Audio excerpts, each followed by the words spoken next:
we dive into it. Paolo, very nice to have you on Rugby Reclined. How are you? First of all, it's a stupid question to ask, really, but how are you getting on? How's the injury? How's the head? How's life? Yeah, not too bad. I mean, I think as responses post-injury could be, I'm feeling pretty good, feeling pretty positive. I mean, could have been worse. I mean, obviously, could be better, but I think with the timing, it being more of the end of the season as opposed to the start of the year, I think it's almost a good little reset time to sort of get the whole body right. Because I mean, it's been almost a 2-year season of just getting beaten up. So I mean, it's obviously been really good, but I think it's all been nothing but good for me on the way back.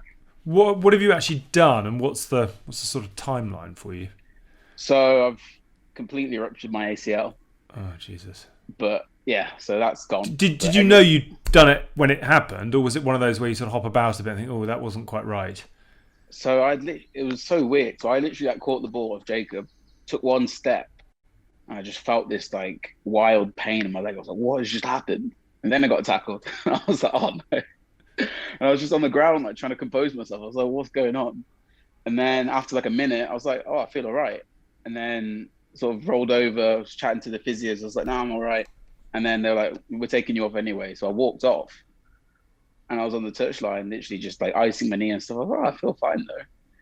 And then there was a bit of swelling, but otherwise pretty normal. I was walking around all week, had a scan on the Tuesday. I was like, yeah, it's probably just some sort of strain or something. Come back. The physio's like, you've completely ruptured your ACL. But Jesus. How? That's unbelievable. Yeah. And so are you now straight into, what's the sort of, what are the stages at the back of that? I mean, do you have to have an op? Are you sort of sent out to pasture until you get it right? What have you got to do? So I've got surgery at the end of next week because you can't, if you leave it and try and just rehab it, you'll probably do it again at some point. So right. The surgeon was like, to be fair, with legs your size, you could probably play without one, but you probably need it eventually. I was like, yeah. Not a problem I've had, or solution I've had, unfortunately, but we'll bow down to you in that regard. Yeah. So, so is it? And what's the sort of timeline on it? Operation and then 3 months, 4 months, 5 months? 6. Is it 6 to get it completely right? Maybe, if I'd done other stuff as well, because I'm looking at that literally as just the ACL is damaged, MCL, meniscus, all the ligaments are fine. Knees completely fine and stable. So that's good. That's why I've been able to walk around and stuff and feel normal. But just to make sure that everything's there's no point rushing it back or something like this. So yeah, it'll be And are you quite good then at sort of being dealt a setback like that, or are you someone that needs a few days and a bit of a bear with a sore head? I was alright, to be fair. I think I see so many people get injured, and you see all this stuff, especially at Wasps at the moment. You're just seeing everyone drop, and it's just like, oh man, what'd you do? I mean, nothing changes if I'm sitting around being sad about it. So you kind of just keep moving. Got to get on with it. And do you therefore want to try and fill the diary? Because remind me, you've got business interest, haven't you? Where did I read that? I've just launched a clothing brand. Good on you. Let's give it a plug. Yeah, exactly. Composure Club, if you want to check that out. ComposureClub.com? Yeah. So me and Jacob launched that literally the day before I did my knee, actually. So, but it's gone really well. Yeah, it's a blessing and a curse because it's going really well. And I do all the designing stuff. So I've literally just been at home on my iPad, just crazy, doing seasons and seasons worth of designs. So at least I've got something to do. That is mega. All the time. Yeah. So talk to me about how this has come about. I mean, because I love hearing. I love hearing about all that you're doing on the field, but I love hearing about players who are right into it off the field as well. How have you got Composure Club to where it is, and what's the big idea, the big plan? So I've literally wanted to start a clothing brand since I was a child, since I was about 13, 14 years old. It's always been something I've really been into. So it's always been in the back of my head. I've always designed T-shirts for myself and sort of made one-off ones. But then making a whole brand and doing all the business side is so much. You don't realize how much there is you actually have to do. So Yeah. I, so me and Jacob, like jokingly, have been calling ourselves the Composure Club for like a year, and Because then basically in the Premiership Sevens final. So we were there. We're all there in the changing room, but before it, Jacob's doing a team talk, trying to rev everyone up. He's like, guys, we've just got to stay composure. He's trying to say stay composed, or we need to keep our composure. And he said, stay composed. And I just looked at him. What? And everyone just started laughing at him. And yeah, we lost all our seriousness. And then we lost the final. But it was funny because that story literally just stuck with us. And then we kept saying that little tagline. And I was like, oh yeah, we're the Composure Club. And then since then, it's just become a thing. And then it started off just being Instagram captions and stuff. And I was like, oh, I might actually make some clothes out of this. So I literally made us both T-shirts of it for his birthday a couple of years ago. And we were like, oh, these are pretty cool, actually. So then that sort of put the wheels in motion. Then we started like properly getting into it. And then I think probably 18 months later, we've got an official clothing brand. So, I mean, I love that. That is the definition of the beat of the butterfly's wing. I mean, when you sell out for hundreds and hundreds and hundreds of millions of dollars, you'll be able to buy whatever rugby club you want off the back of it. There'll just be that little moment where it all began, which is brilliant. I do want to get into the here and the now though, and the day job. Prior to obviously what you've done to yourself, how's the year been? What do you make of the last 12 months or so of running around in your boots? A bit crazy, to be fair. I mean, if I was going to predict this year, last year, I couldn't have, because I wasn't even getting in the Wasps team. I was sort of traveling reserve to all these games, watching them get to a final. I was like, I need to be involved in this. And you fast forward a few months ahead, and I'm started playing 13, doing well there, and then all the international stuff blows up, and I'm like, how have I blagged myself into this? And then, so I kind of see it as almost a breakout year for me, when it was like I know how good I am, but I was able to actually translate that onto the pitch and just show everyone, and then actually start enjoying yourself. Because when you're not playing much and you get like the odd start here and there, it's hard to enjoy it because it's really stressful, because you're like, oh, am I going to play again after this? I have to play really well, otherwise I'm not going to get picked. But when you get into that rhythm of playing every week, and you just start to actually build into your own ability, and you can actually like tap into just stuff and actually have fun. Like, I feel like it shows, if you watch me on TV, it doesn't look like I'm stressed out about anything. I'm just sort of taking everything as it goes and just sort of enjoying myself. But what's really interesting about that is obviously you got to relax and you got to enjoy it. But can you put your finger on why this has been such a good year for you? I mean, has there been a moment or an opportunity where it sort of felt like it's clicked a little bit? Why have you got kicked on so much more this year? I definitely think playing 13's been a massive springboard for me, because. So would you lay claim to that now as the position you want to play, or? Oh, definitely. Yeah. That's interesting. I think I played there when I was younger, and I've always loved playing there, and I've always like looked up to centres growing up and had them as sort of my favourite players. And then when I started moving out to the wing, I was like, oh, I can do this. I'm obviously like fast, and I was pretty much built for it. Yeah. But then when you get at the higher level, and it becomes a lot more of it's a really technical position with the high ball and all of that kind of stuff. And obviously, me not being the tallest person, you're coming up against 6'3" wingers in the league. Like, we've got Josh Bassett, and if I'm competing in the air against him, he's probably going to win just because of his size. So me being at centre takes away that variable, and then it lets me do everything that I'm good at, which is the running, the carrying, the breakdown stuff, the defence, and I get a lot more of the ball as well, which is what me and Lee sat down for almost a year speaking about it before I started playing, about how am I actually going to get the ball, because he's like, you're one of our most dangerous players, you just don't get the ball. And I'm like, well, I don't know what to do, because then you end up overworking, especially on the wing, because sometimes you just don't get it.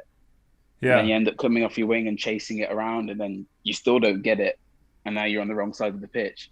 So it's a hard balance, whereas at centre it's more of you kind of just fall into those positions a lot easier, and then you can sort of go where you want. Yeah. and just go get carries. Like if I wanted to go do a pick and go, I can just go and do it. So have you got a license, a sort of a proverbial pink ticket to kind of go hunting? Is Pretty that much, what yeah. Lee's given you? I think I'm the ninth forward. I love that. As soon as we're near the 5, they want me to get in and around it and get gritty, which I like. Yeah. So. Brilliant. You want to be careful because you'll be wearing 2 before too long. They'll take the Yeah, the one off and they'll try you in the front row. Talk to me about England. I'm always sort of conscious that I definitely don't want this to be, headlines and clickbait, etc. But a lot was said about you and England, and I'm gutted for you for this summer because it would and could have should have happened. But where are the love levels at the moment for the white shirt and the red rose?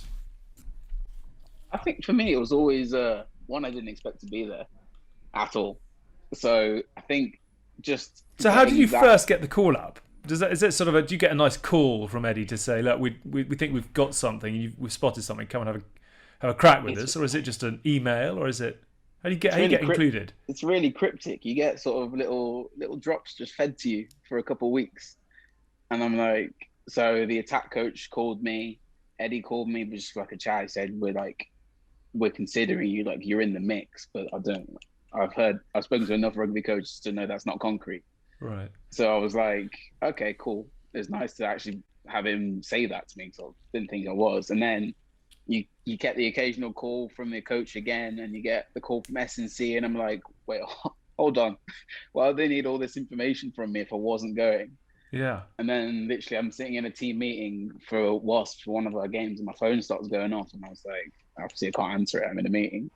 And then I take my phone out, I've got a missed call, and then I've been added to the Six Nations group chat. I was like, oh, I guess I'm in there. Like, who was the missed call from? Is that sort of administrator, or is that Eddie saying? Yeah, Charlotte Gibbons is the the team manager. So it was like a missed call from her, and then the Six Nations group chat had been added to. I was like, oh, cool. And do you drop bombs from the start? Do you come in with a couple of meme activity? Are you cracking some gags? Or just very quietly just watching, observing? Who sparks the conversation? It was the full staff in their group chat, so I wasn't going to throw anything in straight away. Quietly watching a sideliner. I love it. Yeah, definitely. And so you got down there, kit stash. Are you quite partial to a big kit bag and more socks and shorts than you could ever wish to have again in the rest of your life? I am, but when I first got there, it was all the wrong size because obviously they couldn't ask for my measurements, and I'm quite an awkward build, so they just guessed. So the kit was large, and I wear XL usually, so everything was skin tight. Wow! So spray on shorts. And I like to wear oversized clothes, so for me, I was like, I feel horrible right now. Going around. Have they fixed that? I really hope they've got you what you need. Oh yeah, literally. So after a couple of weeks, we're at St. George's Park for the first week, where the football train, and that was just an amazing place. Football money's crazy. But then once we left there, got to the Lensbury, they had all their kit there and all this stuff, so I was able to get stuff that actually fit me, which was good. But before then, I was having to wear tights. Nice. I can see that's quite a way to introduce yourself and integrate yourself with the group. That is tight clothing. And did you love every minute? Did you think to yourself? I mean, you mentioned sort of wow, there's quite a lot of wide eyes about getting involved. Was it everything you wanted it to be? I feel like because of it, this was in the middle of the major COVID stuff, in the middle of in lockdown pretty much. So we literally couldn't do anything. We were in the hotel at the Lensbury, we couldn't leave. We couldn't go for a coffee, we couldn't go for a walk really, besides around the ground. So that kind of, it intensifies everything. So I feel like for me, it really lets you see what all the people are like there and what everyone's like, because there's no sort of escape. There's no way to sort of get away from people. And then for me, I was like, this is actually a really, really good group of people. It's everyone. And everyone was so welcoming for me. And I was like, because when I first naturally will go into a group, I'm pretty chilled out. I'm quite quiet. I'm not going to be the loud person in the room. So it was quite refreshing having people just coming up to me and talk to me, wanting to actually chat and know stuff. So that was really nice. And that, I feel like that settled me and just let me sort of crack on with all the training and everything. And then, so I enjoyed my time there because you always see this kind of stuff from the outside, watching like the next level and all those kind of things, and that's everything's very Yeah. dramatized. But actually being there and being a part of all of that was really cool for me. How much did you learn, and in what sectors did you learn the most? It's about attitude and application. Is it technical and detail? You know, where did you find yourself hoovering up the most information? That's a it's an interesting one actually because there's only so much you can learn. Like rugby's pretty Yeah. simple to a degree. It's just you learn different ways to do the same thing, if that makes sense. Yeah.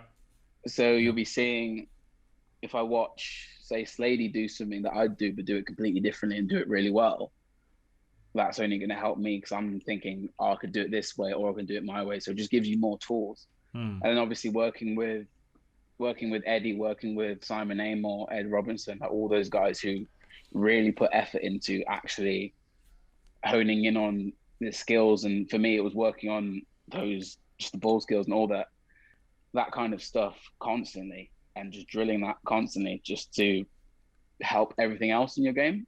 Yeah. So Eddie would always say to me, he'd be like, I don't want to change you as a player.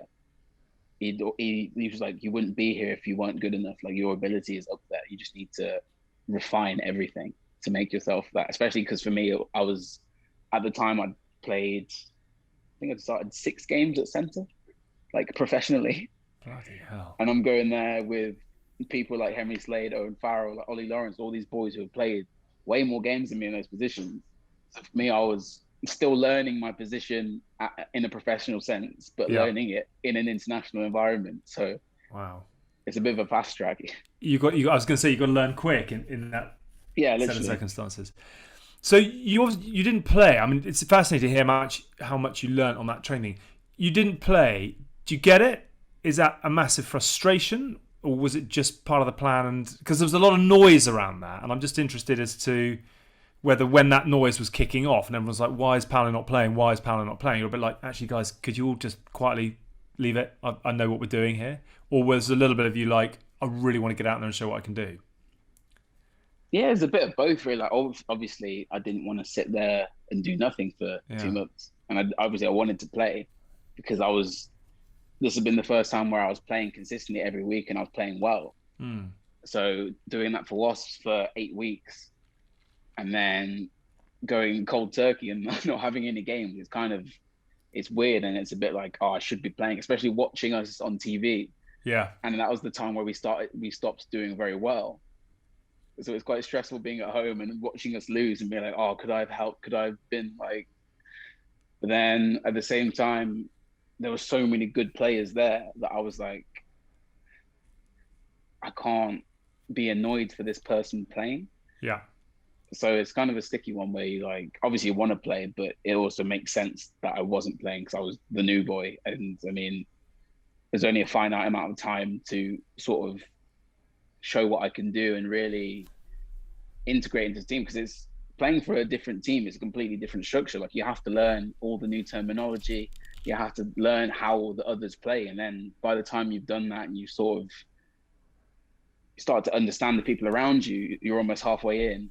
And Yeah. then it's like either the team's pretty much set or it's just you're just not getting picked. And it's sort of you get caught in the middle of I want to keep getting better and I want to do this, but I also want to play. And the Italy thing. Remind me how you are not yet, but well, no, so you still are. Remind me the Yeah, Italy connection. And is that a thing, or is that just again media noise who love an angle and a headline? it was. I think to be fair, my dad is half Italian, Got you.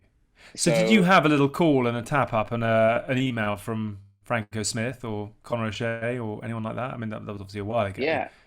So How close did you get?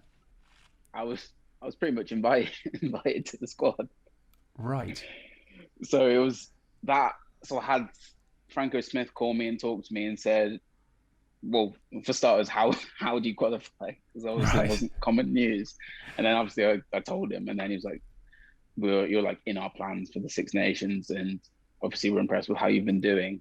Yeah. And then literally on the same day, I got called by Eddie, like, and literally an hour later, but I had no idea who it was because obviously it was just a random number, so I didn't I didn't answer the first Oh time. my God almighty, how I different was life like, could be. who's this? Then I got a WhatsApp, and he's like, oh, it's Eddie Jones here. You call me when you're free. I was like, oh God, I mean, talk yes, about being on the dance floor and having options left and right. So Eddie, so you call Eddie back. Did you say, "Oh, that's funny. I just had Franco Smith," and actually, there's another call coming in from Scotland, and it's quite sort of Jerry Maguire in its yeah. I did, opportunity. yeah, I didn't mention Italy, but I had to at one. I had to. Actually, no, I did. I did mention it because obviously it was almost a concrete thing from Italy, and England was still like it was you're in the mix. It wasn't you're in the squad. So I was like, Oh wow. it's either the certainty of being there and playing pretty Yeah. much, or maybe having a chance to be in this squad and then maybe playing. But Yeah. I literally had to sit. I was on a deadline. I had only a certain amount of days to make the decision. But I was obviously like, England's one of the best teams in the world. So even if I didn't know I was in the squad, but I was Yeah. like, I might be. So I'm like, I had to call the Italy head coach and be like, I think I'm going to stick with it, England for now, because I feel like it's probably the best way for me to develop as a player. Although, like, I was obviously honoured to have the call from them as well, and he was really understanding. To be fair, he was like, yeah, fair enough. Like, do what's best for you, and I was like, I did. And then a week later, I was actually in the squad, so at least it happened. Unbelievable. And does that mean that because you haven't yet played for England, both doors are still open though, aren't they? Technically, yeah, but I feel like I've kind of committed now. You've made your decision. Well, because Yeah. the only reason I asked that is I think it was Gary Graham who said yes, England, and then suddenly like no, Scotland. I just wondered whether there's a sort of an identity that might sort of yet come out, or whether you feel you've made your bed. I feel like for me, especially having been there now and been in the setup, I feel like it's definitely where I want to be and where I want to Yeah. play. England's definitely the place that I want to play international rugby. Yeah, there's fun, and then there's fun. There's Yeah. there's sort of two types of fun, really, aren't there?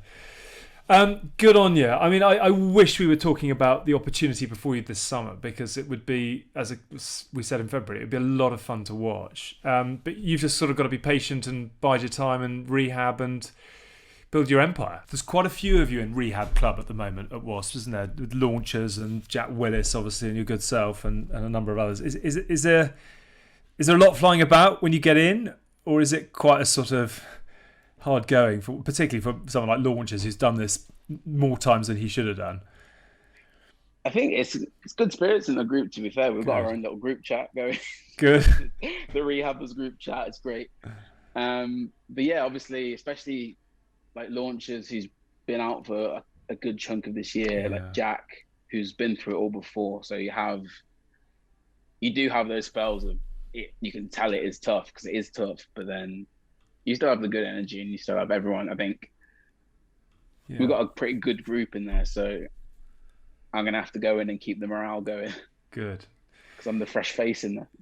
You're doing a very good job of that. You've got a real sort of infectious enthusiasm about you, which, having spent far too much time with two old cynics like Haskell and Tyndall, is a really refreshing conversation to have.